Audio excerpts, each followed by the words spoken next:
Cześć! W poprzednim odcinku zacząłem snuć opowieść o brytyjskiej formacji Camel. Tych, którzy nie widzieli tamtego odcinka, zachęcam do nadrobienia zaległości. A już teraz zapraszam wszystkich na drugą część zaplanowanej trylogii. Tym razem opowiem, jak zespół radził sobie po stracie Douga Fergusona. Czy dał słuchaczom kolejne niezapomniane albumy i na czym polegało to tytułowe rozdwojenie wyobraźni. Dowiecie się też, co z ich historią mają wspólnego ukrzyżowany Jezus, japoński żołnierz, berliński mur, a nawet Kate Bush. Brzmi intrygująco? W takim razie zapraszam na nowy epizod Muzycznego Subiektywu.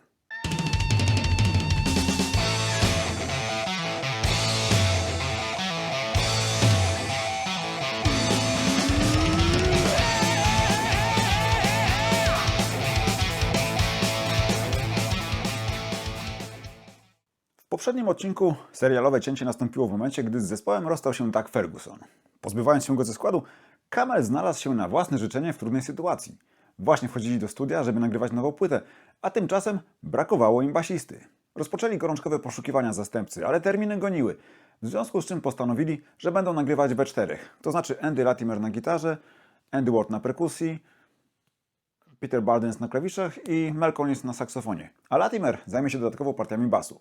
Rolę producenta ponownie objął Red Davies i po raz kolejny w Basing Street Studios. Andy zdążył zarejestrować ścieżki basu do dwóch kawałków, Tell Me i Skylines, gdy do zespołu dołączył Richard Sinclair, doświadczony basista i wokalista, wcześniej grający m.in. w Caravan, słynnej grupie zaliczanej do tzw. sceny czy brzmienia Canterbury. Sinclair był akurat wolny, gdy dostał propozycję dołączenia do Camel, więc zgodził się, przyjechał, nauczył raz dwa nowych numerów i zagrał. Ot tak, po prostu. Do tego jeszcze zaśpiewał, bo wreszcie trafił się zespołowi wokalista z prawdziwego zdarzenia, który zdjął z barków pozostałych członków część obowiązków wokalnych. Minusem tego transferu, w dłuższej perspektywie, okazał się rozpad dotychczasowych więzi w zespole, bo jak wspomina Latimer, Richard okazał się jedną z najbardziej destrukcyjnych sił, z jakimi zespół kiedykolwiek się zetknął. Na razie jednak układ zdawał się wszystkim pasować, a teraz już 5-osobowy skład Camel mógł skupić się na dokończeniu 5. płyty studyjnej, zatytułowanej Rain Dances. Płyty wciąż bardzo dobrej, mimo że zmiany stylistyczne słychać było od pierwszych dźwięków. Przede wszystkim w przeszłość odeszło wcześniejsze, niekiedy nawet takie surowe brzmienie czy mocno rockowe akcenty, podobnie jak organy Hammonda. Nowy Camel wprawdzie wciąż preferował kompozycje instrumentalne, tu było ich 5/9, ale brzmienie stało się wygładzone, nowocześniejsze dzięki obecności syntezatorów, elektrycznego pianina czy bezprogowego basu. Zgodnie z zapędami Warda, zespół zaczął też więcej kombinować rytmicznie, zwracając się w stronę jazzu, czy może raczej jazz rocka. Oczywiście dużą rolę odegrał w tym Sinclair, który potrafił sprostać ambicjom Warda, a jednocześnie wprowadził do zespołu odmienne brzmienie basu i sposób gry. Kompozycje stały się też krótsze. Zaledwie 3 przekroczyły czas 5 minut, a tylko jedna zbliżyła się w ogóle do 6. Był to wyraźny sygnał, że muzyka zespołu staje się bardziej piosenkowa w tradycyjnym rozumieniu, a co za tym idzie i bardziej przyswajalna dla przeciętnego słuchacza. Tak, Camel zaczął celować też w radio. Materiał wciąż jeszcze dostarczała głównie spółka Latimer Bardens, tylko pod jednym kawałkiem podpisał się cały zespół, a był to bardzo fajny numer instrumentalny One of These Days I'll Get an Early Night. Chyba najbardziej zbliżający się do grania w stylu fusion, być może ze względu na gościnny udział dodatkowych dęciaków. Kawałkami instrumentalnymi płyta również zaczynała się i kończyła, przy czym grane na finał, stonowane, aczkolwiek wywołujące pewny niepokój Rain Dances odwoływały się do tematu wprowadzonego przez pierwszy na płycie dynamiczny, bardzo fajny numer First Light. Z pozostałych kompozycji instrumentalnych mieliśmy jeszcze rozpędzone Skylines, pełne chwytliwych partii solowych, chociaż co wcześniej byłoby w Camel niemalże nie do pomyślenia, pozbawione zmian tempa i nastroju, oraz piękne Elk z rozmarzoną partią fletów w wykonaniu Latimera, który pojawia się zresztą w tym numerze jako jedyny członek Camel. Towarzyszą mu za to gościnnie Fiona Hibbert na harfie oraz Brian Eno na instrumentach klawiszowych. Z utworów śpiewanych mieliśmy spokojnie snujące się Tell Me, cudownie zaśpiewane przez Sinclaira, oraz Metronome, również z jego partią wokalu i tym, do czego Camel nas przyzwyczaił, czyli kilkukrotnymi zmianami tempa i motywów muzycznych w obrębie jednej kompozycji. Basista zaśpiewał też do spółki z gitarzystą w Uneven Song, kolejnym utworze dynamiczniejszym, ale ze spokojniejszą częścią środkową, wypełnionym, oczywiście jak zawsze, rasowymi popisami solowymi. Musimy też pamiętać, że mówiąc dynamicznie, nie mam na myśli takiego łojenia, na jakie Camel potrafił się zdobyć momentami za czasów Douga Fergusona. Teraz szybsze, energiczniejsze utwory imponowały przede wszystkim swobodą i lekkością wykonania, słyszalnymi zwłaszcza w grze sekcji rytmicznej. Wreszcie mamy wydane na singlu Highways of the Sun, utrzymane w takim nieco kroczącym, marszowym rytmie, choć też ze zwolnieniem po drodze. Może i najbardziej przebojowe, ale też najbardziej zbliżone do takiej zwykłej piosenki, z czym jeszcze do niedawna Camel się słuchaczom nie kojarzył. Jeśli o mnie chodzi, najsłabszy numer na generalnie bardzo dobrym krążku. Płyta ukazała się we wrześniu 1977 i kontynuowała dobrą pascę zespołu. W Wielkiej Brytanii była notowana na liście przez 8 tygodni, docierając do miejsca 20. W Stanach utrzymywała się na liście Billboard 200 przez 50 tygodni, chociaż najwyżej wspięła się na miejsce 136. Aby promować Rain Dances, Camel ruszył oczywiście w trasę, na której testowali nowe oświetlenie i dodatkowe efekty wizualne. Co ciekawe, eksplozja punk rocka, która ogarnęła całą Wielką Brytanię w tym okresie, nie wpłynęła znacząco na ich notowania. Prawdę mówiąc, wyprzedana trasa była jak dotąd ich najbardziej udaną. Niestety, nowe show poza rodakami mieli okazję docenić tylko fani w Niemczech, Szwecji i Norwegii. Za ocean w 1977 zespół nie zawitał w ogóle, na otarcie łez przygotowując dla fanów w kwietniu 1978 przyjemne dwupłytowe wydawnictwo koncertowe Alive Record. Po części dokumentujące ostatnią trasę, a po części prezentujące nagrania archiwalne. Przede wszystkim słynne wykonanie The Snow Goose z Royal Albert Hall w 1975, w którym towarzyszyła im Londyńska Orkiestra Symfoniczna, ale też dwa utwory jeszcze z 1974, Lady Fantasy i mało znany Ligging at Louis. Album furory nie zrobił, nie dostał się na listy ani w Anglii, ani w Stanach, ale niezrażony tym zespół myślał już o nagrywaniu kolejnej płyty studyjnej. Okazało się jednak, że odejście Douga Fergusona odsłoniło poważne słabości wewnątrz grupy. Może nie tak uzdolniony warsztatowo jak jego koledzy czy następca, dawny basista miał z pewnością talent do spajania więzów i rozładowywania napięć. Gdy go zabrakło też osoby, która umiałaby sobie poradzić z problemami w kapeli. Silny charakterem, a jednocześnie konfliktowy Richard Sinclair zdecydowanie się do tego nie nadawał. Co najwyżej dokładał do pieca. Co ciekawe, problemy pojawiły się przede wszystkim na linii Latimer-Bardens. Dotychczasowi partnerzy przestali się dogadywać. Zamiast się wspierać i dla dobra kapeli wybierać z pomysłów te najlepsze, zaczęli ze sobą rywalizować i nawzajem się ograniczać. Z pewnością wpływ na to miała presja ze strony wytwórni, by dostarczać hity, najlepiej singlowe. Jak wspomina Latimer, żaden z nich nie chciał dopuścić pomysłów tego drugiego. Sytuacja podczas pracy nad materiałem, a także podczas sesji nagraniowych stawała się stopniowo nie do zniesienia. Nie pomagał też otwarty konflikt między Bardensem a Sinclairem. Jak wspomina gitarzysta, Richard szczerze nienawidził klawiszowca i nieustannie się kłócili, między innymi z powodu tekstów, które w większości pisał Bardens. Basista uważał, że są beznadziejne i nie chciał ich śpiewać. No przyznacie, że mało budująca atmosfera. Ponieważ Sinclair i Ward opowiadali się za Latimerem, Peter Bardens postanowił odejść. I zrobił to w lipcu 1978, gdy tylko ukończono pracę nad najnowszym albumem zatytułowanym Breathless. Jak na krążek, który powstawał w tak kiepskiej atmosferze, Breathless jest całkiem.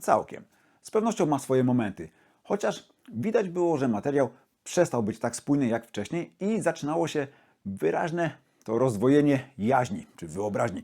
Z jednej strony wciąż sporo było ambitnego grania, z drugiej coraz większą przestrzeń zaczęły zagarniać utwory, co przykro to powiedzieć, ale błahe czy mało ciekawe. Tytułowy numer, od którego album się zaczyna, jest przyjemną piosenką, ładnie zaśpiewaną przez Sinclaira, w dodatku urozmaiconą partiami Mela Collinsa na oboju. Generalnie może się podobać, chociaż ktoś, kto zatrzymał się na etapie Moon Madness, mógłby zareagować co najmniej zdziwieniem na kierunek, w którym zespół podążył. Zdecydowanie na plus można zaliczyć muzykom 3 dłuższe kompozycje na płycie. Żywiołowe Icos sprawia w zasadzie wrażenie utworu instrumentalnego. Latimer wchodzi w nim ze śpiewem dopiero po 4 minutach. To utwór, w którym zdecydowanie dzieje się i to dzieje się dobrze. Mamy zmiany tempa, różnorodne tematy, tak jak nas Camel do tego przyzwyczaił. Summer Lightning to jest jak dla mnie przede wszystkim popis Richarda Sinclaira, zresztą jego współkompozytora. Muzyk nie tylko fajnie go zaśpiewał, ale przede wszystkim zagrał rewelacyjną ścieżkę basu, która wraz z sekundującą mu perkusją Warda niesie cały utwór przez ponad 6 minut, stając się świetnym tłem dla solówek Latimera i Bardensa. Wreszcie jedyny na płycie utwór instrumentalny, The Sleeper, wprowadza intensywność zbliżoną do wspaniałego Lunar Seas albumu Moon Madness, ale też pozytywnie zaskakuje partiami dęciaków. Z pozostałych utworów na mnie osobiście większe wrażenie robi jeszcze tylko Starlight Ride. Miła, stonowana piosenka, ponownie z udziałem oboju. Natomiast numery takie jak Wink and a Prayer czy You Make Me Smile, mnie zupełnie nie przekonują. Nie żeby były złe, bo przecież muzycy tej klasy to naprawdę musieliby się postarać, żeby coś totalnie skrzanić. Powiedziałbym raczej, że są nijakie. Słucha się ich przyjemnie, ale większych emocji nie wywołują. Generalnie nie tego szukam na płytach Camel. Kończące płytę Rainbow's End jest lepsze, tylko strasznie mi w nim przeszkadzają falsety Latimera w refrenie. Nie wiem, czemu mając na pokładzie Sinclaira uparł się, że sam to zaśpiewa, bo moim zdaniem wyszło średnio. W ogóle aż dziwne, że po ich wcześniejszych obawach o jakość własnych wokali, na Breathless Latimer i Barden stanęli za mikrofonem w aż 5 utworach, basiście zostawiając tylko 3. A że robił to najlepiej, udowadnia nawet na wskroś angielskim Down on the Farm. I chociaż to jest kawałek, którego za bardzo nie trawię, mimo świadomości, że był to zamierzony muzyczny żart, to muszę przyznać, że sprawność wokalna Sinclaira, zwłaszcza jego dykcja, w tym numerze imponują. Chrumkanie świnek czy pianie koguta, już niekoniecznie. Mimo swego niepoważnego charakteru, Down on the Farm i świetne Summer Lightning udowadniały, że Camel ma w swych szeregach trzeciego zdolnego kompozytora, Richarda Sinclaira. Nie przełożyło się to jednak na jego większy udział w tworzeniu materiału, ponieważ, jak wspomina Andy Ward, lider zespołu, mimo kulejącej współpracy z Bardensem, blokował twórcze poczynania basisty. Efekt końcowy, czyli płyta Breathless, ukazała się we wrześniu 1978 i dotarła w Zjednoczonym Królestwie do miejsca 26, w Stanach do 134. Sukces był jednak tylko pozorny. Na brytyjskiej liście longplay utrzymał się zaledwie tydzień. Niezrażony tym zespół, który chyba powoli przyzwyczajał się do braku szczęścia na listach przebojów, ruszył w kolejną trasę po wyspach i starym kontynencie, dając do końca roku aż 46 koncertów, a na początku 79 jeszcze 5 w odwiedzanej po raz pierwszy Japonii i 8 w Stanach Zjednoczonych. Ponieważ w składzie zabrakło Bardensa, muzycy musieli znaleźć zastępstwo przynajmniej na czas tournée. Richard Sinclair zaproponował aż 2 dawnych kolegów z Caravan, Jana Shelhasa i Dave'a Sinclaira, prywatnie swojego kuzyna. Andy Latimer zapalił się do pomysłu, który sporo osób kwitowało stwierdzeniem, że zespół powinien zmienić nazwę na Caramel. Według innych wersji sam się nad tym zastanawiał. W trasę Camel ruszył zatem jako Sextet, ale było to wcielenie krótkotrwałe. Zaraz po zakończeniu występów z zespołem rozstali się obaj Sinclairowie. Z Dave'em sprawa była prosta. Na wstępie zastrzegł, że dołącza do Camel tylko na tournée promujące Breathless. Co do basisty, Latimer tłumaczył powód jego odejścia faktem, że ich trasy były bardzo intensywne i Richard nie najlepiej znosił to tempo. Z kolei Andy Ward uważa, że Latimer zwyczajnie nie miał ochoty kontynuować tej współpracy, prawdopodobnie nie tolerując Sinclaira personalnie. Z pewnością na decyzję basisty wpływ miał też brak twórczego spełnienia. Skoro lider nie był chętny, aby skorzystać z jego talentu kompozytorskiego, Richard postanowił poszukać szczęścia gdzie indziej. Chociaż wersje jak zwykle są dwie. Na stronie zespołowej można przeczytać, że Sinclair został poproszony o odejście. Warto dodać, że po latach wspominał przygodę z Camel bardzo ciepło, mówiąc, że świetnie się w tym okresie bawił, a także wyrażając się z szacunkiem o Latimerze, którego wysiłki docenił jeszcze bardziej w momencie, gdy sam został liderem zespołu. Wyglądało na to, że kłopoty z personelem już na stałe zagościły w życiu zespołu. Na szczęście, przy pozycji, jaką wciąż zajmował, uzupełnienie składu nie było wielkim wyzwaniem. Nie porzucając koncepcji 2 klawiszowców, Latimer w pierwszej kolejności zwerbował Kita Watkinsa z amerykańskiej formacji Happy the Man. Z kolei wakat basisty objął Colin Bass ze Steve Hillage Band. I to nie za nazwisko, tylko za umiejętności instrumentalne, ale też wokalne. Z nowymi członkami na pokładzie zespół nie próżnował, tylko wkrótce potem udał się do Farmyard Studios w Little Charleston w hrabstwie Buckinghamshire, by nagrać kolejny album I Can See Your House From Here. Na producenta tym razem wybrano Ruperta Hina, a głównym kompozytorem został Latimer, sporadycznie wspierany przez kolegów. I chociaż w studiu odbyło się tym razem bez kłótni, a prace szły sprawnie, być może fakt, że zamiast w kooperacji Andy po raz pierwszy komponował głównie solo, spowodował, iż wynik, przynajmniej jak dla mnie, jest znowu średni. Muzyczne rozdwojenie jaźni, czy też wyobraźni widoczne na Breathless tutaj miało swój ciąg dalszy. I chyba Nic nie obrazuje go lepiej niż zestawienie dwóch numerów kończących album. Z jednej strony mamy, jak dla mnie, ciężkostrawne, oparte na zabawie loopami i syntezatorami Remote Romance, wydane też na pierwszym singlu, czy precyzyjniej maxi singlu, a zatem pomyślane jako kawałek do radia, nie tylko muzyczny żart. Z drugiej, genialny, przejmujący utwór instrumentalny Ice, popis Latimera, który jednak nie ściga się tutaj po gryfie, tylko gra na emocjach z minimalizmem cechującym prawdziwego mistrza. Według wspomnień Ruperta Hina i Andy'ego Latimera, utwór poza drobnymi dogrywkami na początku i końcu został zarejestrowany w jednym podejściu, grany przez wszystkich muzyków na żywo, na setkę w studiu. To najlepiej uświadamia, jak doskonale gitarzysta czuje swój instrument i jak wiele emocji i pasji potrafi za jego pomocą przekazać w jakże niewymuszony sposób. Więc jakim cudem na jednym krążku mogły wylądować tak różne kompozycje, nie mam pojęcia. Niestety nie ma na nim więcej takich perełek jak Ice. To nie znaczy, że warto wyróżnić ten jeden numer bez przesady. W moim odczuciu bronią się jeszcze żywiołowe Wait, które rozpędza całą płytę, dając też po raz pierwszy pole do popisu Colinowi Bassowi za mikrofonem oraz Hymn to Her z pięknym motywem przewodnim, ale też z tak lubianymi przeze mnie zmianami w części środkowej. Co do pozostałych. Eye of the Storm, jedyny w tym zestawieniu utwór Keitha Watkinsa, no ładnie płynie, ale brakuje mu jakiegoś takiego charakterystycznego tematu, który zostawałby w głowie po przesłuchaniu. Podobne odczucia mam w przypadku miniatury Survival. Z kolei w Your Love is Stronger Than Mine i Neon Magic jest jak na mój gust zbyt popowo i zwyczajnie, zwłaszcza w tej drugiej, nie ma nic, co sprawiłoby, abym chciał do niej wracać. Okej, jest jeszcze Who We Are, któremu zdecydowanie bliżej do tego właściwego Camela i w którym w zasadzie nie przeszkadza mi nic poza jednym. Jest za długi. Nie sądziłem, że kiedyś to powiem w odniesieniu do tego zespołu, a jednak zaryzykuję stwierdzenie, że mógłby się skończyć na wyciszeniu w okolicach 5 minuty, zamiast powoli wracać do kilkukrotnie powtórzonego refrenu. Ładnego to fakt, ale czasem, co za dużo to niezdrowo. Oczywiście to tylko moje zdanie, na pewno znajdą się fani i tego albumu, jednak ja cenię go spośród dokonań Camel najmniej. W porównaniu z zawartością krążka dużo ciekawiej wypada okładka, na której przedstawiono ukrzyżowanego astronautę patrzącego w dół na Ziemię. Pierwotnie płyta miała mieć tytuł Endangered Species, czyli zagrożone gatunki, ale wytwórnia stwierdziła, że w ten sposób pokażą się jak sztywny zespół bez poczucia humoru. W związku z tym muzycy zdecydowali się na projekt okładki i tytuł nawiązujący do krążącego wówczas dowcipu. I to jest informacja, którą można znaleźć w wielu miejscach, ale mnie zawsze interesowało, jak ten kawał leci. No więc już wiem i dzisiaj będę straszny, opowiem wam dowcip. Ten o gąsce balbince?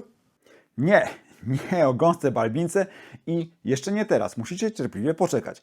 Teraz tylko powiem, że żart nie wszystkich rozbawił i okazuje się, że przypadkowo ten jakże grzeczny Camel stał się przyczyną małych kontrowersji. Niektóre sklepy odmawiały sprzedaży płyty z taką okładką, niektóre gazety jej reklam, a niektórzy słuchacze oczywiście poczuli się urażeni. Sam Latimer z sesji nagraniowych i końcowego efektu był bardzo zadowolony. Fani chyba mniej, bo wydany w październiku 1979 album I Can See Your House From Here, czyli Widzę stąd Twój dom, dotarł na Wyspach do pozycji 45, czyli tendencja była wyraźnie spadkowa.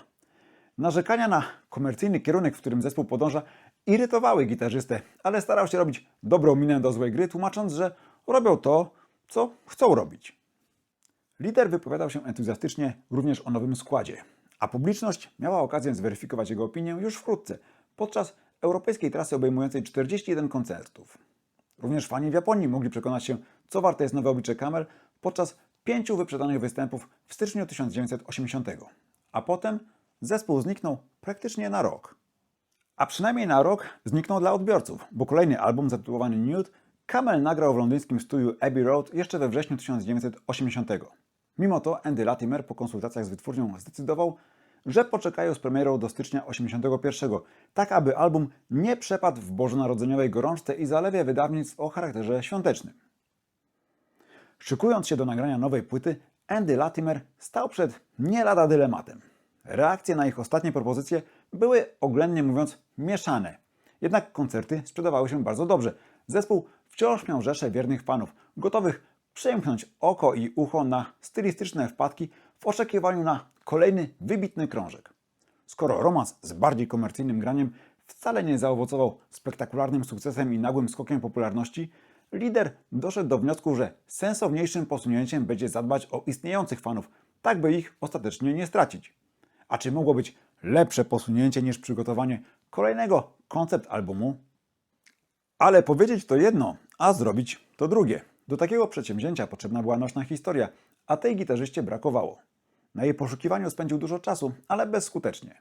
Z pomocą przyszła jego ówczesna partnerka i późniejsza żona Susan Hoover, którą poznał kilka lat wcześniej, udzielając jej wywiadu. Susan zainteresowała go historią japońskiego żołnierza z czasów II wojny światowej, podporucznika Hiro Onody, który do roku 1974, a więc przez prawie 29 lat po zakończeniu konfliktu, ukrywał się i prowadził partyzanckie działania na filipińskiej wyspie Lubang. Onodzie towarzyszyło początkowo 3 żołnierzy, z których jeden się poddał, a 2 z czasem zginęło.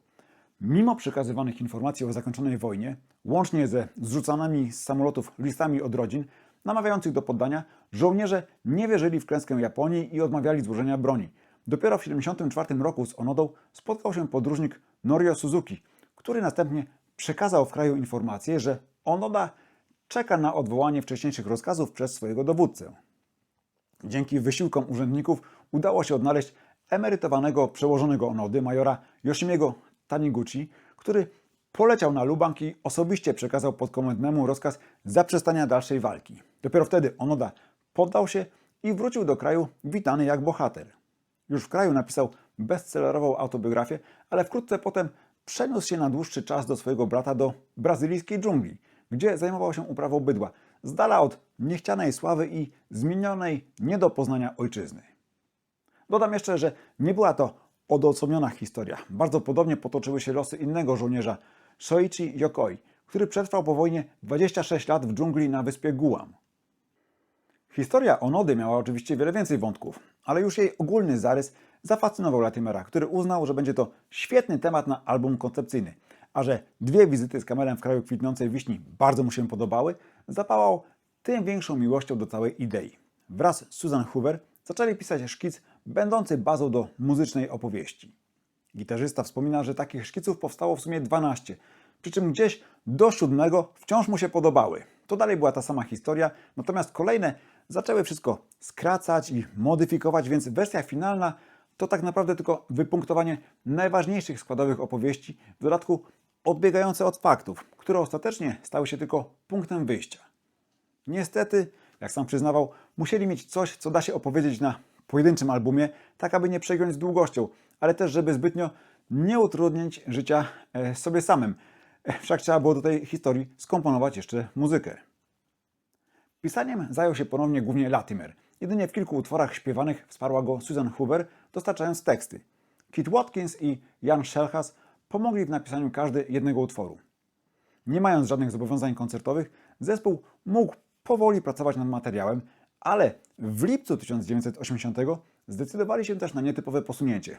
Pod pseudonimem Desert Song zagrali kilka koncertów w Holandii, by przetestować nowe utwory na żywo. Ciepłe przyjęcie publiki utwierdziło ich w przekonaniu o słuszności obranego kierunku, w związku z czym 1 września weszli do studia Abbey Road, by zarejestrować przygotowany materiał. W trakcie sesji w pomieszczeniach należących do EMI pojawiały się z kurtuazyjnymi wizytami różne gwiazdy. Latimer wspomina m.in. odwiedziny Paula McCartneya i Kate Bush, która nawet parzyła im herbatę. Nie pojawili się natomiast 2 klawiszowcy, Keith Watkins i Jan Szelhas, akurat zajęci swoimi projektami solowymi. W tej sytuacji na płycie zastąpił ich Duncan McKay, znany ze współpracy z Cockney Rebel, 10cc i Kate Bush, a w muzycznym subiektywie wspominany już jako człowiek odpowiedzialny za instrumenty klawiszowe na płycie Deliver Us From Evil Budgie. W sesji wzięli zatem ostatecznie udział Andy Latimer, Andy Ward, Colin Bass, Mel Collins i Duncan McKay, plus kilku gości. Muzycznie to powód zespołu do wielkiej formy. To przynajmniej moje zdanie, bo ja ten album uwielbiam. Znowu mamy płytę skrzącą się od pomysłów i wspaniałych melodii, to chwytliwych, to przejmujących. Dodatkowo całość została świetnie wyprodukowana. Zaczyna się od City Life, w którym śpiewa Colin Bass. Jest przebojowo, ale w wysmakowany sposób. Pod koniec piosenka przechodzi w miniaturkę Nude, która łączy ją z kolejnym numerem, pięknie zaśpiewanym przez bassa i pięknie zagranym przez cały zespół Drafted, zaczynającym się cicho i spokojnie, by potem nabrać mocy. Te pierwsze utwory wprowadzają nas w historię głównego bohatera, który żyje w japońskim społeczeństwie, regulowanym przez rozkazy, nakazy i zakazy. Pewnego dnia otrzymuje list z powołaniem do wojska i nie mając wyboru, poddaje się wytycznym. Wraz z wieloma jemu podobnymi zostaje stłoczony na statku i wypływa na wojnę, żegnany przez tłum zgromadzony na nabrzeżu, co ilustruje utwór Dogs, w dużym stopniu oparty na takim kroczącym, solidnym basie, ale też najeżony klimatycznymi patentami gitarowymi. Następujący po nim dynamiczny beat z szybkim podkładem rytmicznym i błyskotliwymi solówkami Latimera ilustruje moment lądowania na plaży jednej z pacyficznych wysepek. Newt, bo tak ochrzczono bohatera opowieści, co miało być ponoć nawiązaniem do nazwiska jego pierwowzoru, Onody, sparaliżowany strachem traci przytomność, a gdy się budzi, nie ma przy nim nikogo. W nadziei, że ktoś po niego wróci, czeka przez noc, śniąc o ratunku i nie zdając sobie jeszcze sprawy, że zapomniany przez kolegów został na wyspie kompletnie sam. No, jest to może trochę mało logiczne, ale tak to w tej historii przedstawili. Temu momentowi w historii odpowiadają subtelne, kojące dźwięki utworu Landscapes. Zaraz po nich mamy wypełniony perkusyjnymi brzmieniami Changing Places, wprowadzający wyspiarski klimat jako tło dla lat przemijających bohaterowi na szukaniu pożywienia i patrolowaniu dżungli. Newt żyje w jaskini niedaleko laguny, ale wciąż zachowuje czujność, bo przecież w każdej chwili może pojawić się nieprzyjaciel. Raz w miesiącu wchodzi na najwyższy szczyt, by zaśpiewać narodowy hymn i oddać salut pojedynczym strzałem. Temu ceremoniałowi odpowiada łagodny utwór Pomp and Circumstances. Następnie słyszymy miniaturę Please Come Home, śpiewaną przez Latimera, w którym rodzina namawia bohatera do powrotu. To moment, gdy samolot zrzuca nad wyspą ulotki i listy od rodziny, próbującej przekonać żołnierza, że wojna już się skończyła. Kolejny spokojny fragment z sennymi klawiszami i delikatnymi dźwiękami gitary to Reflections. Moment, w którym Newt zaczyna zastanawiać się, czy to faktycznie podstęp wroga, czy może jednak wojna rzeczywiście się skończyła. Choć dla niego tak naprawdę nigdy się na dobre nie zaczęła. Roztargniony przez wątpliwości, żołnierz zapomina o zwykłej ostrożności i zostaje pojmany, a następnie, wbrew swej woli, zabrany z wyspy z powrotem do Japonii, bez możliwości pożegnania się ze swoim wieloletnim domem. Temu fragmentowi opowieści odpowiada numer Captured. Szybki, żywiołowy, z mnóstwem chwytliwych motywów oraz kapitalną współpracą Warda i Bassa. W następnej migawce obserwujemy jego powrót do domu. Newt jest witany jak bohater. Słyszymy więc orkiestrę dętą i wiwatujące tłumy.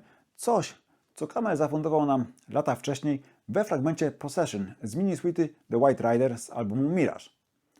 Jeśli mam być szczery, to jest jedyny utwór, który nie robi większego wrażenia. Jest fabularnie uzasadniony, ale stylistycznie odstaje od całej reszty, zwyczajnie się z nią gryząc. Na szczęście zaraz po nim mamy podniosłe, przejmujące Lies. Nie tylko kapitalnie zagrane, ale i zaśpiewane przez Latimera. To wyraz rozterek bohatera, który nie potrafi odnaleźć się w cywilizowanym świecie po 29 latach spędzonych w samotności i na odludziu. W świecie innym od tego, który znał. W dodatku zmęczony sławą i uwielbieniem, których nie chce i których nie rozumie. Newt zostaje skierowany do domu opieki nad brzegiem morza, by tam wrócić do sił, zarówno fizycznie, jak i psychicznie. W dzień jego urodzin pielęgniarki dają mu w prezencie tort w kształcie tropikalnej wyspy. Tę scenę ilustruje miniatura Birthday Cake. Patrząc na ten tort, Newt podejmuje decyzję. Wkrótce potem widziany jest po raz ostatni, jak odpływa łódką z pobliskiej przystani, a w lokalnej gazecie pojawia się tylko mała notka o wojennym weteranie, który nie mógł żyć w cywilizowanym świecie. Zniknięciu bohatera towarzyszą wzruszające dźwięki kończącego płytę Newt's Return. Jak sugeruje tytuł, żołnierz wraca na wyspę, która przez te wszystkie lata stała się jego prawdziwym domem, jedynym, jakiego pragnie. Nowy longplay został wydany w styczniu 1981 i spotkał się z bardzo ciepłym przyjęciem. Recenzje były pozytywne, a reakcja fanów niezwykle entuzjastyczna. W końcu ich ukochany Camel wrócił na właściwy szlak. Do tej pory jest to zresztą wydawnictwo uznawane za jedno ze szczytowych osiągnięć zespołu, z czym w pełni się zgadzam. Wyniki na listach też były lepsze niż poprzednika. Płyta dotarła w Wielkiej Brytanii do 34 miejsca. Zaraz po premierze zespół ruszył w europejskie tournée, poczynając od Skandynawii. Trasa, na czas której do składu wrócili obaj klawiszowcy, Jan Szelhas i Keith Watkins, była niezwykle intensywna. W nieco ponad 2 miesiące zagrali 54 koncerty, czyli występowali niemalże codziennie. Niestety, taki wysiłek okazał się ponad siły Andy'ego Warda. Perkusista od zawsze był najbardziej rozrywkową osobą w składzie, ale z czasem jego zamiłowanie do dobrej zabawy i używek zamieniło się w uzależnienie od alkoholu i narkotyków, co w połączeniu ze stresem i wyczerpaniem nigdy nie wróży dobrze. Ale to nie była cała prawda. Okazuje się, że Andy od dawna cierpiał na chorobę afektywną dwubiegunową, po angielsku nazywaną bipolar disorder lub, co fanom rocka powinno być dobrze znane z piosenki Jimmy'ego Hendrixa, manic depression. Niestety, postępująca choroba, której świadomi nie byli wówczas ani bębniarz, ani jego koledzy z kapeli, zaczęła się nasilać, objawiając się m.in. napadami manii wielkości, ale też, co gorsza, stanami depresyjnymi. Wkrótce po zakończeniu trasy, będąc w jednym z takich dołków, Andy targnął się na swoje życie, podcinając sobie żyły. Na szczęście samobójcza próba nie powiodła się, ale Latimer i reszta ze składu byli w szoku. Decyzją lidera zawieszono wszelkie dalsze plany w oczekiwaniu na powrót Warda do zdrowia. Do mediów podając tylko informację o poważnej kontuzji ręki, której doznał muzyk. Wierni tej narracji byli przez szereg lat wszyscy zainteresowani. Taki powód nieobecności Warda w składzie podano również na kolejnym albumie grupy. Dopiero sam perkusista wyznał prawdę w wywiadzie udzielonym w roku 1991. W tej sytuacji Andy Latimer pozostał jedynym oryginalnym członkiem Camel, jedynym czynnikiem, co znalazło wyraz w tytule następnej płyty The Single Factor, a także na okładce prezentującej jego samotne oblicze. Warto jednak zaznaczyć, że tytuł ten jest wieloznaczny. Można go odczytywać też jako aluzję do oczekiwań wytwórni odnośnie spodziewanego przeboju i wtedy czynnik singlowy tłumaczyłby, czemu na krążku znalazły się takie, a nie inne numery. Dodajmy, że na krążku, którego gitarzysta wcale nie chciał nagrywać. W momencie, gdy stało się jasne, że Ward za szybko do zespołu nie wróci, o ile w ogóle będzie to możliwe, Latimer stwierdził, że sam też potrzebuje odpoczynku. Czuł się wypalony i nie widział sensu, by ciągnąć to dalej. I w tym momencie dało o sobie znać bezduszne oblicze muzycznego biznesu. Camel wciąż obowiązywał kontrakt z Decca Records, a wytwórnia nie przejmowała się problemami wewnętrznymi zespołu. Chciała otrzymać kolejny z należnych jej umową albumów, oczywiście najlepiej z towarzyszeniem przebojowego singla. Co było robić? Andy Latimer jeszcze mniej miał ochotę na problemy prawne. Zaprosił więc do studia całą masę znajomych muzyków i z ich towarzyszeniem przygotował niechciany album, który de facto pierwotnie był pomyślany jako jego dzieło solowe. Tekstowo wsparła go ponownie stała już współpracowniczka w tym zakresie Susan Hoover, zaś instrumentalnie udzielali się m.in. Chris Rainbow na wokalu i Dave Payton na basie, obaj związani z The Alan Parsons Project. Graham Jarvis na garach, a także Anthony Phillips, oryginalny gitarzysta Genesis. W utworze Sasquatch na klawiszach pojawił się gościnnie nawet Peter Bardens. Końcowy efekt, czyli płyta The Single Factor, pojawiła się na rynku w kwietniu 1982 i mimo nadziei wytwórni nie okazała się żadnym sukcesem komercyjnym. Nie przyniosła też z dawna wyczekiwanego hitu. Na Wyspach wylądowała na miejscu 57, co było też jasnym sygnałem, że nie tego oczekują od zespołu jego fani. Ewidentnie rozczarowani faktem, że dopiero co nawrócony Camel znowu skręca w stronę bardziej piosenkowych propozycji, zamiast dostarczyć kolejny smakowity koncept album. Jak wspomina Anthony Phillips, skomponował wtedy z Latimerem inne numery, ambitniejsze i odchodzące nawet od stylistyki Camel, ale ostatecznie lider nie zdecydował się, by umieścić je na płycie. Nie wiem też nic o tym, by zostały później opublikowane choćby jako bonusy. Może to również była jedna z przyczyn, dla których do dnia dzisiejszego jest to pozycja w ich dyskografii zazwyczaj oceniana wraz z I Can See Your House From Here najsłabiej. Tymczasem rzecz nie bywała. Ja będę tej płyty bronił.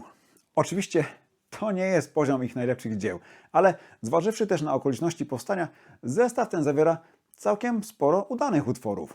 Jasna sprawa, to znowu jest to bardziej popowe oblicze Camel, nastawione bardziej na fale radiowe niż wyrafinowanego odbiorcę, z piosenkami głównie 3-4 minutowymi. A jednak na mnie tym razem te próby robią lepsze wrażenie niż w przypadku podobnych starań z I Can See Your House From Here czy nawet Breathless. Nie wiem, być może chodzi o bardziej charakterystyczne, lepiej zapadające w pamięć melodie czy linie wokalne, ale po prostu jakoś przyjemniej mi się tego słucha. Nawet w krótkim No Easy Answers, od którego płyta się zaczyna, jestem w stanie im darować to pojawiające się w środku la la la. Zwłaszcza, że potem jest dużo lepiej. W You Are The One fragmenty pod zwrotkę są naprawdę klimatyczne. Śpiew też jest w klasycznym kamelowym stylu. Można narzekać, że wszystko psuje refren. Ale z drugiej strony oni już nieraz wcześniej bawili się w takie zmiany tempa czy charakteru w trakcie utworu, a chwytliwości temu refrenowi odmówić nie można. Zaśpiewane przez Dave'a Paytona Heroes z dramatycznym refrenem jest naprawdę ładne. A łagodna, rozmarzona selwa z gitarą Latimera brzmiącą od pierwszego dźwięku tak, jak oczekujemy, jest jeszcze ładniejsza. Docenił ją nawet Piotr Kosiński, wybierając utwór na otwarcie swojej audycji Noc Muzycznych Pejzaży. Miniaturka Lullaby też się może podobać, a instrumentalny, dynamiczny Sasquatch to przecież jest typowy Camel. A jeśli ktoś nie wie, to tytuł jest indiańską nazwą mitycznego mieszkańca lasów Wielkiej Stopy, a numer został tak zatytułowany, ponieważ Andy Latimer ma wielkie stopy. Jeszcze szybszy i ostrzejszy jest następujący po nim Manic, który jak dla mnie nie jest znowu taki odległy od tego, co zespół jakiś czas potem zaprezentuje na płycie Stationary Traveler. Zgrabne, nieco smutnawe Camelot wprawdzie nie olśniewa, ale też jakimś powodem do wstydu nie jest. Najmniej przekonuje mnie końcówka płyty. Today's Goodbye jest dla mnie takie najbardziej nijakie. W dodatku mam wrażenie, że kopiuje trochę pomysły z You Are The One. Z kolei połączone w całość miniatura A Heart's Desire oraz instrumentalny End Piece są miłe dla ucha, ale trochę też tak jednym wpadają, a drugim wypadają. No podsumowując, z pewnością nie jest to album wybitny, czy chociaż bardzo dobry. Nie jest to też na pewno krążek reprezentatywny dla tej kapeli. Jeśli chcemy wyrobić sobie o niej właściwie zdanie, to lepiej od niego nie zaczynać. Natomiast, żeby odmawiać mu jakiejkolwiek wartości, no to trochę za dużo, to przesada. Aczkolwiek doskonale rozumiem każdego fana, który nie chce mieć z Single Factor nic wspólnego, bo no mi też sporo zajęło, zanim się do niej przekonałem. Wydanie płyty było klasycznie wsparte europejską trasą promującą, na której Latimerowi towarzyszyli Chris Rainbow na wokalu i klawiszach, Dave Payton na basie, Stuart Tosh na perkusji oraz Andy Delby na drugiej gitarze. Pojawił się też Keith Watkins na drugich keyboardach, a całe tournée było według wspomnień lidera powiewem świeżego powietrza i zastrzykiem pozytywnej energii. I tej energii Andy Latimer potrzebował jednak o wiele więcej, dlatego po wypełnianiu zobowiązań koncertowych znowu zrobił sobie dłuższą przerwę. Tak naprawdę w kolejnym roku, 1983, Camel nie zagrał ani jednego koncertu, a lider odpoczywał i powoli komponował utwory na kolejny longplay. Musiał też przemyśleć kierunek, w którym podążyć oraz skład kolejnego wcielenia, bo w styczniu 1983 Andy Ward oficjalnie odszedł z zespołu. Reakcje fanów, ale też własna satysfakcja artystyczna nie pozostawiały złudzeń. Szlak przetarty płytą The Snow Goose, a odkurzony, rewelacyjny Mute wyglądał zdecydowanie bardziej obiecująco niż zwyczajnie piosenkowe The Single Factor. Camel po prostu wydawał się stworzony do koncept albumów i tego lider postanowił się trzymać, zwłaszcza, że u swego boku miał Susan Hoover, która znowu przyniosła pomysł wart rozważenia. Tym razem punktem wyjścia uczyniono Berlin. Miasto w okresie zimnej wojny podzielone na część wschodnią, należącą do Niemieckiej Republiki Demokratycznej i pozostającą w radzieckiej strefie wpływów czy strefie okupacyjnej oraz zachodnią, będącą pod kontrolą Amerykanów, Brytyjczyków i Francuzów o statusie raczej wolnego miasta niż enklawy Republiki Federalnej Niemiec, czyli Niemiec zachodnich. Symbolem tego podziału był oczywiście słynny mur berliński, którego budowę rozpoczęto w nocy z 12 na 13 sierpnia 1961. Przy czym stwierdzenie, że powstał w jedną noc, to należy włożyć między bajki. Owszem, w jedną noc zablokowano na różne sposoby granice. Sama budowa zapory o długości ostatecznie około 156 km trwała jednak dużo dłużej. Do czasu, gdy Andy Latimer zaczął pracę nad nową płytą, posępna budowla była niemym świadkiem wielu ludzkich dramatów. Zniweczonych planów, rozdzielonych rodzin i kochanków, także zuchwałych lub tragicznych ucieczek. I z opowieści o tych dramatach wziął się koncept albumu zatytułowanego Stationary Traveler. Jak wspomina gitarzysta, poświęcili mnóstwo czasu na zbieranie materiałów, na wizyty w Berlinie, na zapoznawanie się z relacjami świadków lub bohaterów wydarzeń, tak by jak najlepiej poznać ich przeżycia, traumy, nadzieje, rozterki, poświęcenia. Artystów nie interesowało za bardzo tło polityczne. Skupić chcieli się przede wszystkim na ludziach w podzielonym mieście, czy może szerzej na podzielonych ludziach. I to im się doskonale udało. Przy czym trudno traktować Stationary Traveler jako fabularną, taką liniową opowieść. To są bardziej migawki z życia po dwóch stronach muru, z przewagą tego po wschodniej.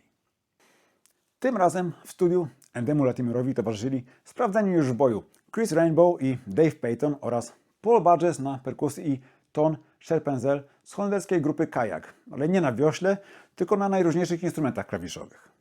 Sesje zaczęły się wprawdzie wiosną 1983, ale ostatecznie album ujrzał światło dzienne dopiero w kwietniu następnego roku, zupełnie jakby Lider czekał na orwellowski rok 1984, co biorąc pod uwagę nie tylko tematykę, ale i charakter zawartej na krążku muzyki, nie jest takie niemożliwe. A dlaczego? Bo Stationary Traveler jest propozycją bardzo daleko od takich płyt jak Mirage czy Snow Goose, pomijając brak rozbudowanych kompozycji czy długich improwizacji i jednocześnie nie ujmując tej nowej muzyce piękna. Pokusiłbym się o stwierdzenie, że w porównaniu z Camelem z lat 70. jest ona chłodna, żeby nie powiedzieć zimna, idealnie odpowiadając temperaturze na dość posępnej okładce. Oczywiście to jest chłód pozorny, bo przecież na tej płycie aż kipi od emocji. Album zaczyna się miniaturą instrumentalną Pressure Points, idealnie wprowadzającą w klimat płyty, przykuwając uwagę słuchacza wraz z pierwszymi takimi mechanicznymi dźwiękami syntezatora i samplera Fairlight oraz przeszywającym wejściem gitary, na której pod koniec solówki Andy gra nawet tappingiem, niczym Eddie Van Halen. Jak dla mnie utwór, który kończy się zawsze zdecydowanie za szybko. Dlatego fajnie, że na reedycjach kompaktowych można znaleźć jego pełną wersję, bo jak się okazuje, utwór specjalnie przycięto, by mieścił się na stronie winyla. Dodam też, że pierwotnie płyta miała zaczynać się zupełnie innym numerem, kawałkiem In the Arms of Waltzing Fräuleins, ale wytwórnia się na to nie zgodziła. Dlaczego? Bo Chris Rainbow śpiewał w niej o niemieckich żołnierzach, którzy szukali zapomnienia od koszmarów II wojny światowej w ramionach tańczących dziewczyn. Gdy gitarzysta zaprezentował ten walc przedstawicielom Decki, byli przerażeni i kazali mu zastąpić go czymś innym. Tak oto na prędce powstało cudowne Pressure Points, które, nie ukrywam, podoba mi się dużo bardziej od tego wcześniejszego pomysłu Latimera.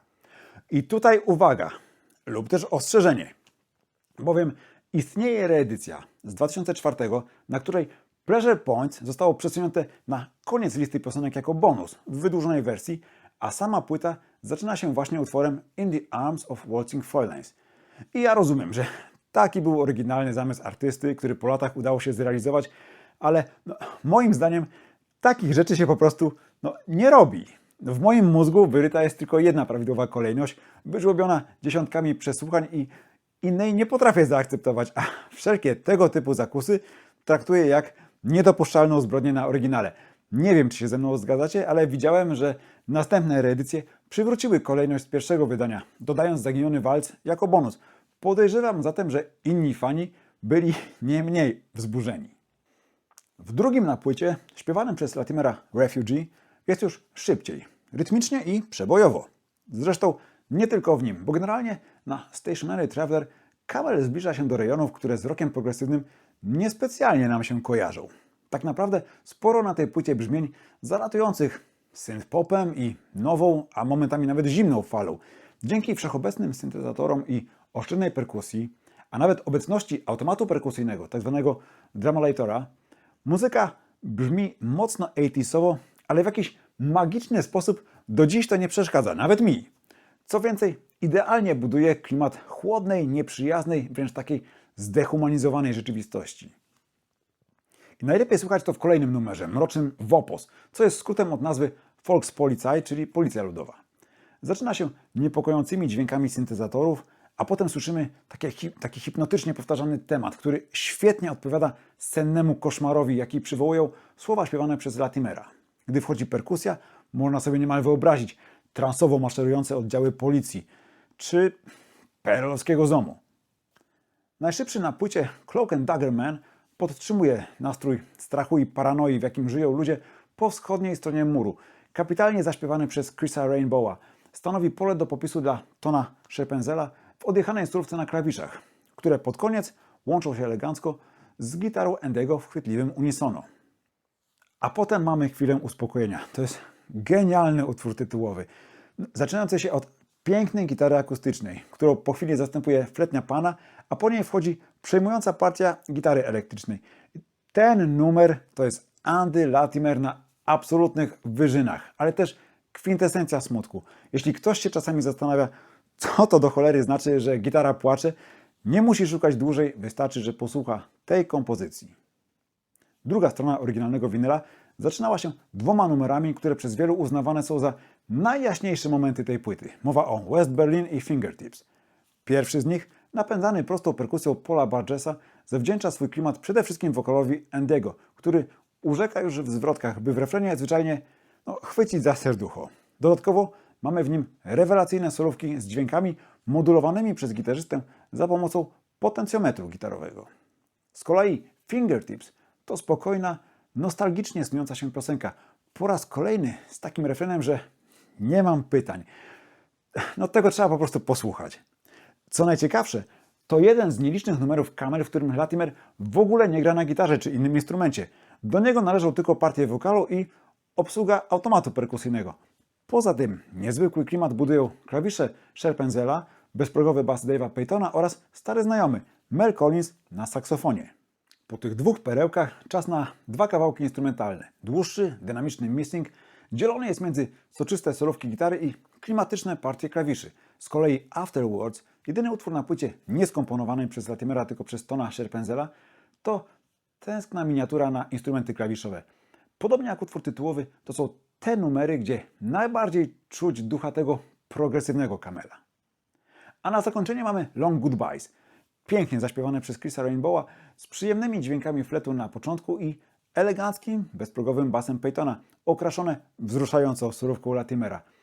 I teraz pewnie narażę się wielu fanom, ale muszę przyznać, że to jest jedyny utwór na tej płycie, w którym coś mnie uwiera. A uwiera mnie refren. Wiem, że jest podniosły, że jest ładny i że pewnie niejednemu słuchaczowi potrafi wycisnąć łzy z oczu, ale jak dla mnie trochę przesadzili ze słodyczą. Kilka łyżek cukru mniej i byłoby idealnie. Ale to jest oczywiście moja subiektywna opinia i doskonale rozumiem, gdy ktoś nie ma do niego zastrzeżeń. Na samym początku opowieści o tej płycie zaznaczyłem, że trudno tu mówić o jakiejś spójnej historii. W przypadku The Snow Goose fabułę mieliśmy daną z góry. Jeśli chodzi o Newt, to narracja została oparta na kilku faktach z życia prawdziwego bohatera, ale też cały ciąg wydarzeń został opisany na okładce, czy też kopercie płyty. Tymczasem przy Stationary Traveler ani Andy Latimer, ani Susan Hoover nie dali nam takiej jasnej podpowiedzi, zostawiając sporo miejsca naszej wyobraźni. Mamy tylko tytuły utworów i kilka tekstów, którymi możemy się kierować. Na kasetach wideo i płytach DVD z koncertem Pressure Points, który wydano jako dokument z trasy promującej najnowszy album, mamy takie filmowe wstawki obrazujące niektóre sceny, ale one też nie układają się w spójną, logiczną całość, przynajmniej jak dla mnie. Gdybym jednak miał spróbować opowiedzieć historię, która wyłania mi się z tych przesłanek, w skrócie wyglądałaby tak. Mur, który powstaje znienacka, dzieli miasto i dzieli ludzi, nie tylko fizycznie, ale i psychicznie. Stawia ich przed dylematami i ciężkimi wyborami, czy próbować uciekać, czy zostać i żyć w zniewoleniu. Nie wszyscy chcą być uchodźcami, zgodnie z tekstem Refugee, ale chcieliby mieć możliwość decydowania sami o swoim życiu i swojej wolności, bez bycia posądzanym od razu o zdradę. Ci, którzy zostają po wschodniej stronie, żyją w ciągłym strachu przed oddziałami WOPOS, którzy zmieniają ich egzystencję w senny koszmar, ale i przed tajniakami, przed ciosem z ukrycia, przed zdradą najbliższych, o czym traktuje Cloak and Dagger Man. W tej atmosferze ciągłego zagrożenia i narastającej paranoi ludzie zamieniają się w, jak to ładnie ujął Tomasz Beksiński, podróżników w miejscu. Nie mogą swobodnie przemieszczać się, jechać tam, gdzie by chcieli, więc jedyny sposób opuszczenia tego piekła to ucieczka w myślach, w marzeniach.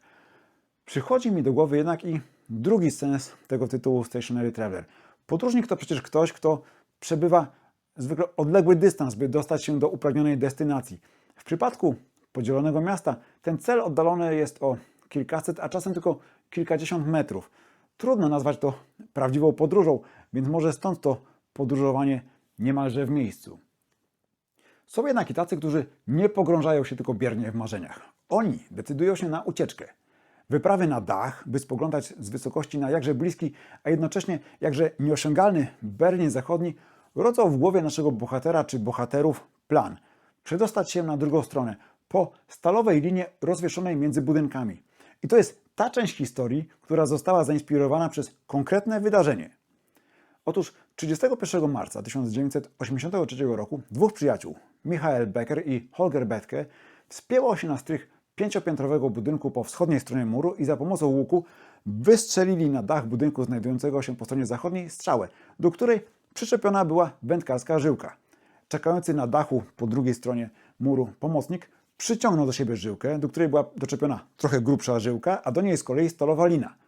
Teraz wystarczyło tylko przywiązać linę do komina na dachu i dwaj uciekinierzy zdołali zjechać po niej ku upragnionej wolności. Jak wspominał Becker, wystarczyło 10 sekund, by znaleźć się w innym świecie. Mając plan, bohaterów czeka trudny wybór. Kto decyduje się uciekać, ryzykuje wolnością, a nawet życiem. Płaci też rozstaniem z bliskimi. To może być rodzina, mogą być ukochani, bo przecież nawet kochankowie nie byli w takich chwilach jednomyślni. A czas ucieka, okazja może się już nie powtórzyć. Tu może chodzić też o szansę, by powiedzieć wszystko, co się czuje, nim będzie za późno, nim się ją straci. I te okazje, które mogą wyśliznąć nam się z rąk, to temat utworu Fingertips. Uciekinierzy z podwyższonym tętnem, cali w nerwach i strachu podejmują decydujący krok. I w mojej wyobraźni ten moment obrazuje rozedrgany Missing, którego tytuł też można różnie interpretować. To może być ktoś zaginiony. Zaginiony podczas ucieczki albo zaginiony dla władz NRD z powodu swojego tajemniczego zniknięcia. Ale może to być też tęsknota za tymi, z którymi ucieczka nas rozdziela. Być może na zawsze. Następujący po nim spokojne afterwards, czyli posłowie, to jakby dopowiedzenie. Czemu ma taki smutny charakter? No, jeśli ucieczka się powiodła, sukces oznacza jednocześnie początek nowej izolacji, rozłąki z tymi po drugiej stronie muru. A jeśli komuś się nie udało, możemy to odczytywać jako epitafium. Wreszcie ci, którzy znaleźli się po zachodniej stronie muru, mogą zacząć nowe życie. Chociaż po drugiej stronie zostały ich wspomnienia, czasu się nie cofnie. Trzeba iść przed siebie, żegnając się z wcześniejszym życiem i tym, co zostawiliśmy za sobą. Ale nie jest to łatwe, zwłaszcza, że długie pożegnania, czyli long goodbyes, tak bardzo zasmucają. Oczywiście to tylko moja interpretacja. Jeśli macie przed oczami inne obrazy czy wersje historii opowiadanej przez Camel w Stationary Traveler, chętnie je przeczytam, piszcie w komentarzach. A teraz wróćmy może do faktów. A są one takie, że ten jakże wybitny album, wydany w kwietniu 1984, w zasadzie poniósł porażkę. Wiem, szczególnie w Polsce to się w głowie nie mieści.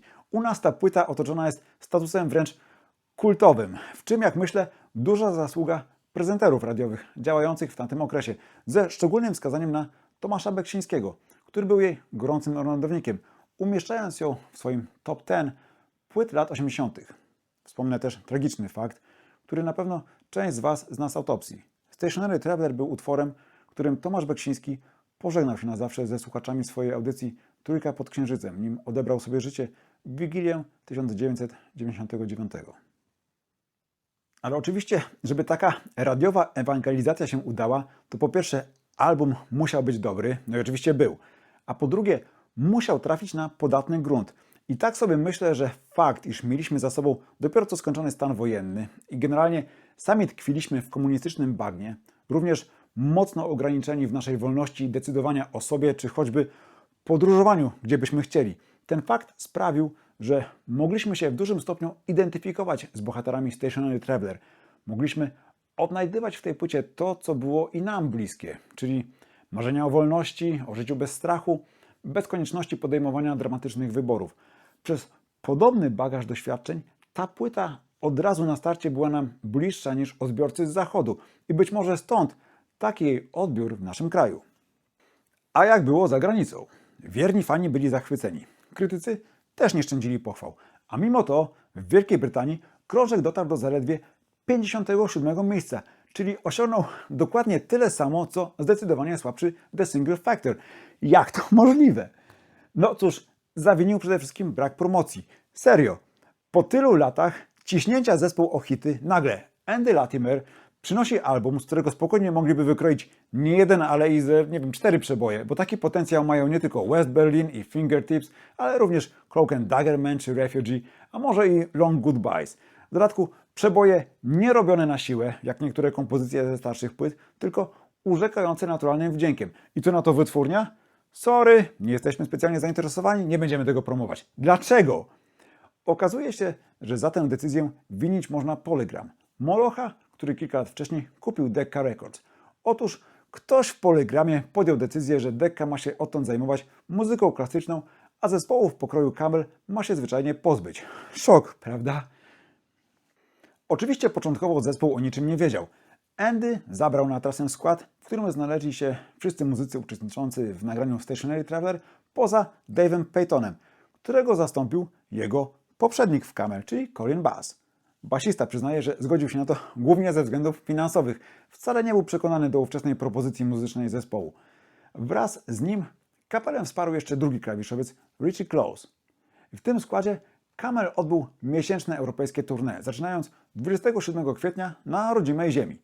Występ z 11 maja w londyńskim Hammersmith Odeon został zarejestrowany i wydany w listopadzie tegoż roku na koncertówce Pressure Points, w ślad za którą w styczniu 1985 opublikowano jeszcze kasetę VHS z tego wydarzenia. I tu trzeba przyznać, że Decca się nie popisała, decydując o wydaniu okrojonej wersji w formie pojedynczej płyty, podczas gdy wersja wideo zawierała pełen zestaw numerów. Skąd taka decyzja? No oczywiście chodziło o wyciągnięcie forsy od fanów. Znowu jakiś mistrz marketingu stwierdził, że lepiej będzie wydać okrojony koncert na winylu i pełną wersję na VHS. Wtedy fani z pewnością kupią oba wydawnictwa. Na szczęście po latach reedycja kompaktowa zawiera pełny zapis tego koncertu, tym ciekawszego, że gościnnie wystąpili na nim Mel Collins i Peter Bardens.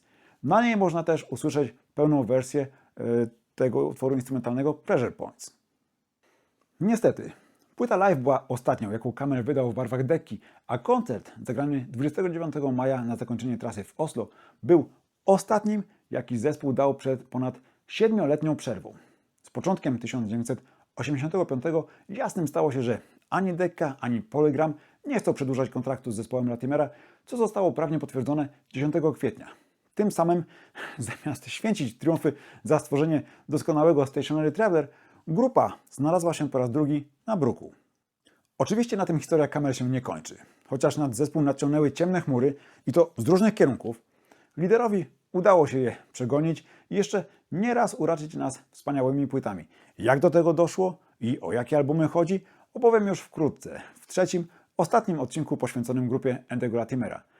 A tymczasem tradycyjnie dziękuję za Wasz czas i za Waszą uwagę. Zachęcam do oglądania innych odcinków, a jeśli się podobało, to oczywiście do komentowania, udostępniania, lajkowania i subskrybowania kanału, jeśli jeszcze tego nie robicie. Dzięki temu Mus ma szansę trafić do szerszego grona odbiorców. Zapraszam również na fanpage Muzycznego Subiektywu, a jeśli ktoś miałby ochotę postawić mi symboliczną kawkę, będzie mi bardzo miło. Można to zrobić na stronie supi.pl od Patronite. Linki znajdziecie w opisie odcinka i kanału. Pięknie dziękuję za wszelkie okazywane wsparcie i do zobaczenia niebawem. Hola, hola, a obiecany kawał? Oczywiście, że o nim pamiętam, ale uwaga, może wyjść różnie. Z góry też uprzedzam, że w dowcipie występuje ukrzyżowany Jezus, więc jeśli kogoś może to urazić, no to proponuję skończyć oglądanie w tym momencie. Nie wyłączacie? Dobra, sami chcieliście. Tylko więc. Scena wszystkim dobrze znana. Golgota, Jezus wisi na krzyżu, nieopodal zgromadzeni najróżniejsi gapie, ale też jego uczniowie. W pewnym momencie Chrystus słabym głosem przywołuje do siebie Piotra. Piotrze, skało, na której zbuduję swój kościół, muszę ci coś powiedzieć. Tak, panie, odpowiada Piotr i zaczyna się wspinać na krzyż, by lepiej usłyszeć, co mistrz chce mu powiedzieć. Widząc to, rzymski żołnierz woła: hej ty, nie powinieneś tu wchodzić! I ściąga go, po czym obija za karę. Piotr leży w pyle, skopany, obolały, ale słyszy, że Jezus znowu go przyzywa. Posłuszny nauczycielowi ponawia wspinaczkę. Tym razem żołnierz sięga po miecz i obcina mu jedną nogę. Krew się leje, Piotr spada na ziemię i wije się z bólu, ale docierają do niego słowa Jezusa. Piotrze, zostało mi niewiele czasu. Tak, panie, odpowiada wierny uczeń i znowu zaczyna się wspinać. Bez nogi, no ale to jest kawał, tak? Żołnierz nie wierzy własnym oczom, ale co mu tam? Ciach, odcina drugą nogę. Jeszcze więcej krwi, Piotr znowu spada, totalna masakra. Ale przez jego jęki i brzaski przebija się krzyk konającego Jezusa. Piotrze, ja umieram. Tak, panie. Piotr czołga się do krzyża i nadludzkim wysiłkiem zaczyna się wspinać. Żołnierz, widząc to, poddaje się, macha ręką, a dobra, niech se idzie. Więc Piotr po mozolnej wspinaczce w końcu zrównuje się z ukrzyżowanym. Jestem, panie, harczy też tak agonalnie. Co chciałeś mi powiedzieć? A Jezus obdarza go takim spojrzeniem pełnym miłości, uśmiecha się, a potem patrzy gdzieś w dal i mówi: spójrz, widzę stąd twój dom.